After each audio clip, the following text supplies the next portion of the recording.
Grade 8-9 आज हम शुरू कर रहे हैं चैप्टर जो नंबर 9 ट्रांसपोर्ट है बायोलॉजी का। उसका नेक्स्ट हमने देखा था कि 2 ब्लड ग्रुप सिस्टम है, तो नेक्स्ट सेकंड वाला है उसको आज हम करेंगे। एक ABO था और एक RH ब्लड ग्रुप सिस्टम है, जिसके बेसिस पे हम कहते हैं ये पॉजिटिव है या नेगेटिव है, A नेगेटिव है, B नेगेटिव है।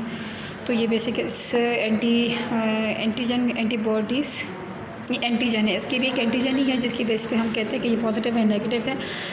इन 1930s में वो 1900 में डिस्कवर्ड हुआ था और ये 1930s में है, 19 की दहाई में है 30s की। Karl Landsteiner discovered the RH blood group system. In this system there are 2 blood groups, for example the RH positive and RH negative. These blood groups are distinct from each other on the basis of the antigens carried. ये भी antigens ही होते हैं जो कि RBCs के ऊपर होते हैं, रेड ब्लड सेल्स के ऊपर होते हैं। RH फैक्टर को कहा जाता है, फर्स्ट डिस्कवर्ड इन रेसियस मंकी। तो इसका जो नाम है वो उस निस्बत से कि रेसियस मंकी में मंकी की किस्म है, तो उसमें डिस्कवर्ड हुआ था सबसे पहले। उसके ब्लड में present on the surface of the RBCs। Person having the RH factor has a blood group RH positive with a person not having the RH factor has the blood group RH negative. तो according to अगर उसकी antibody A है तो अगर वो positive है RH तो वो A पॉजिटिव उसका ब्लड ग्रुप होगा। तो unlike naturally occurring antibody anti and antibody B antibodies of the ABO system, the RH negative person does not produce anti antibodies unless RH factors enter in his blood. कि जब तक जो है ना उसके blood में ना तब तक ये एंटीबॉडी उसके अंदर मौजूद नहीं होती।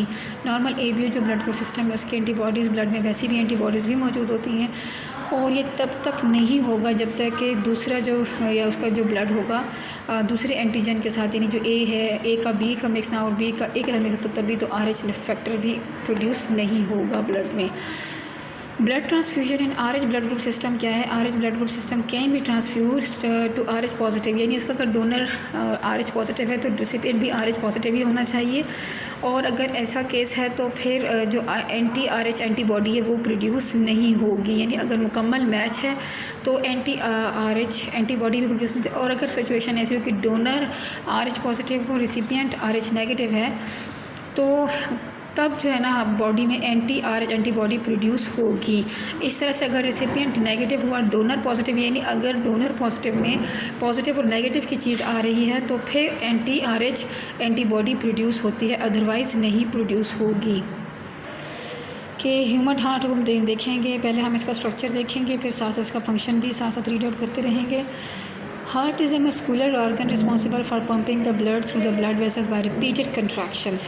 The term cardiac means related to the heart, and the bulk of the walls of the heart chamber is made up of cardiac muscle. तो इसके मसल्स बने हुए हैं वो कार्डिक मसल से मिलकर बने हुए। कार्डिक मसल्स यहाँ पे भी detail, cardiac muscles are involuntary in action, यानी ये आपके एक इंसान के अपने कंट्रोल में नहीं होते। And are composed of branch striated cells, branch striated cells पे होते हैं, each with a single nucleus. तो उनका जो न्यूक्लियस सिंगल ही होता है। तो स्टूडेंट्स ये टाइप ऑफ टिश्यूज़ में ऑलरेडी हो चुके हैं। In human body heart is situated between the lungs, and situation इसकी लोकेशन क्या है कि ये लंग्स के दरमियान में होता है। In the middle of the chest cavity thorax under the breast bone, जिसको स्टर्नम भी कहा जाता है। Heart is enclosed in a sac known as a pericardium. ये एक जेलीनुमा की चीज़ होती है, एक पर्दा जैसा है, तो उसके अंदर मौजूद होता है। और इसके अंदर फिर एक फ्लूइड भी होता है जिसे पेरिकार्डियल फ्लूइड कहते हैं। तो इसके कैसे क्या होता है कि जब दिल धड़कता है तो उससे कोई रगड़ वाली बात नहीं पैदा होती, यानी पेरिकार्डियम और हार्ट के मसल जब कंट्रैक्ट रिलैक्स हो रहे होते हैं तो वो डिस्टर्बेंस जो पेरिकार्डियल फ्लूइड को एसेंशियल लुब्रिकेशन और जो वो प्रोवाइड कर रहा होता है। Human heart consist of the 4 chambers. तो ह्यूमन हार्ट के कितने चैम्बर्स हैं स्टूडेंट्स? ये याद रखने वाली बात है कि इसके 4 चैम्बर्स हैं, right atrium and left atrium, और इस तरह से right ventricle and left ventricle. Like the heart of the birds and other mammals, the upper thin-walled chambers are called the left and the right atrium. यहाँ पे diagram में देखेंगे कि इनको राइट आर्ट्रियम और लेफ़्ट आर्ट्रियम, ये right ventricle और ये लेफ़्ट वेंट्रिकल है।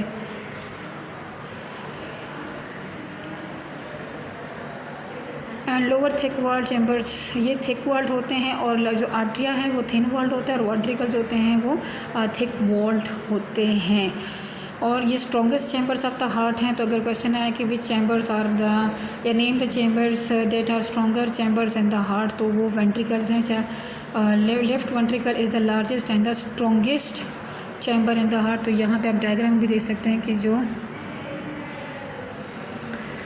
लेफ़्ट वेंट्रिकल क्या है कि वो सबसे ज़्यादा स्ट्रॉन्गेस्ट चैम्बर यही वाला होता है।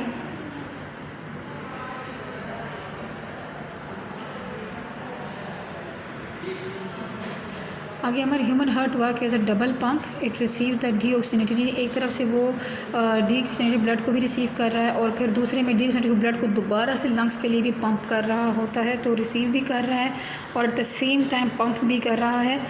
तो डबल पंप की तरह काम कर रहा है। It receive the deoxygenated blood with the less oxygen blood from the body and pump into the lungs. At the same time it receive the oxygenated blood with the more oxygen from the lungs. एक तो lungs को देने के लिए ताकि वो oxygen उसके अंदर ज़्यादा आ जाए ब्लड में, तब भी पंप करता है, और जब ऑक्सीजन लंग्स से उसको जो ब्लड लंग्स से आ जाते तब भी वो पंप करता है पूरे बॉडी में। दोबारा वापस जब हार्ट पे आता है तो तब वो दोबारा पंप करता है कि अब वो पूरी बॉडी को मिल जाए। Inside the heart chamber, the deoxygenated blood and oxygenated blood are kept separated.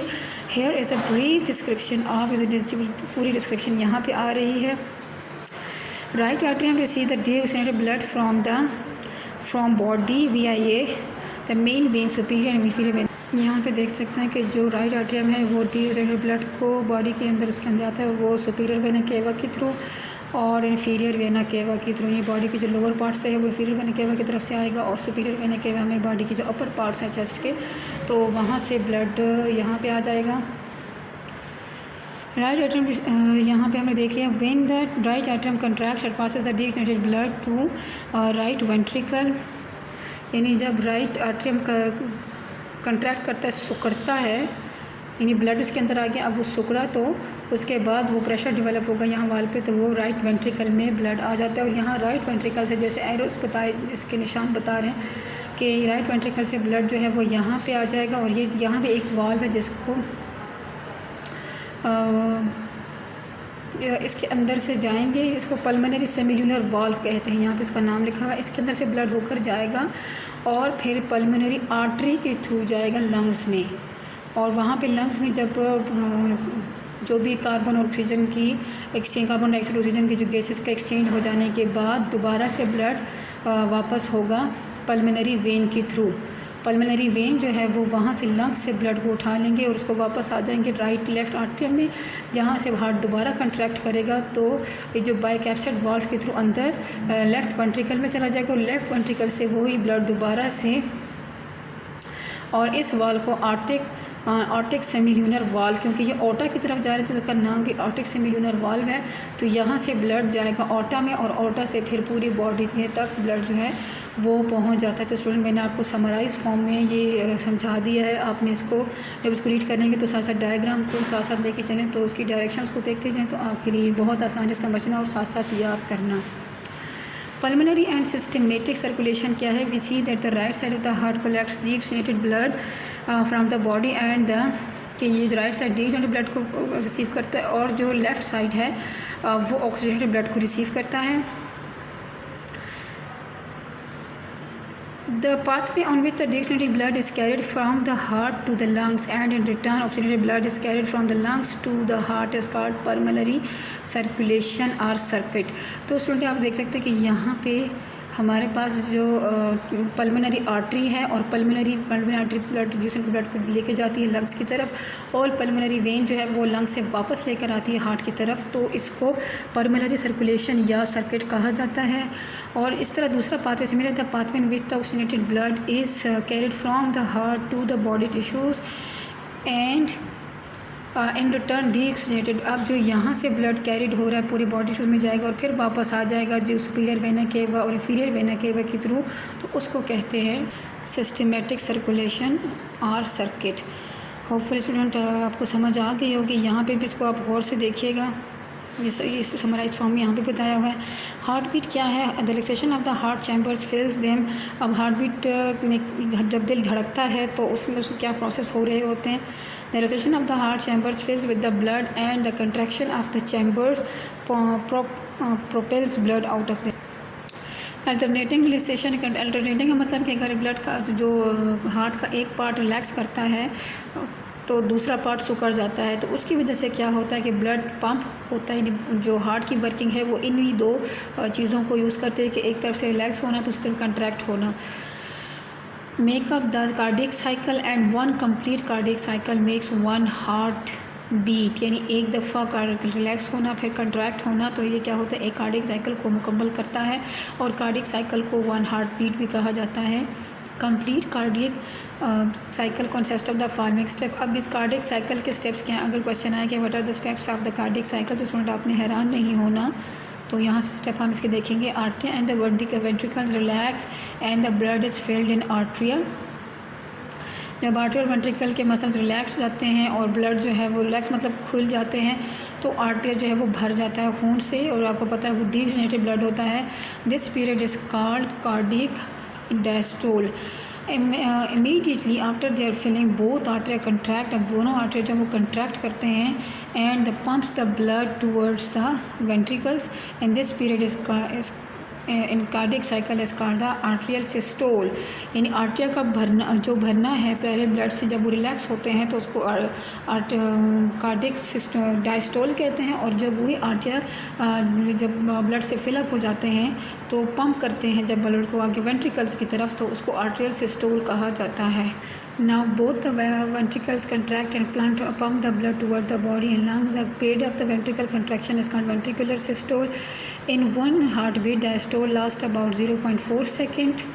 कि एक जो हार्ट बीट्स में सिस्टोल कितने टाइम तक हो सकता है, तो वो 0.4 सेकंड का होगा। Arterial systole takes about 0.1 second. तो आप देख सकते हैं कि जो आर्टरियल सिस्टोल वो बहुत कम टाइम लेता है इसकी। And ventricular systole last about 0.3 seconds. तो ये तीनों आपने देखने हैं जो सिस्टोल हैं, तीन तरह के हमारे पास आ रहे हैं, cardiac diastole, arterial systole and ventricular systole. When ventricles contract the tricuspid and the bicuspid valves close and the lub dub sound is produce. Lub sound is produce similarly when the vertical relax the semilunar valves close. हम ये पीछे valve सारे देख चुके हैं। तो उससे क्या होता है कि डब साउंड इज प्रोड्यूस। लब dub can be heard with the help of a stethoscope. Students आज का लेक्चर इतना ही है। इंशाल्लाह इसको आगे हम लेके चलेंगे अगले लेक्चर में। अपना बहुत ख्याल रखिएगा। अल्लाह हाफ़िज़।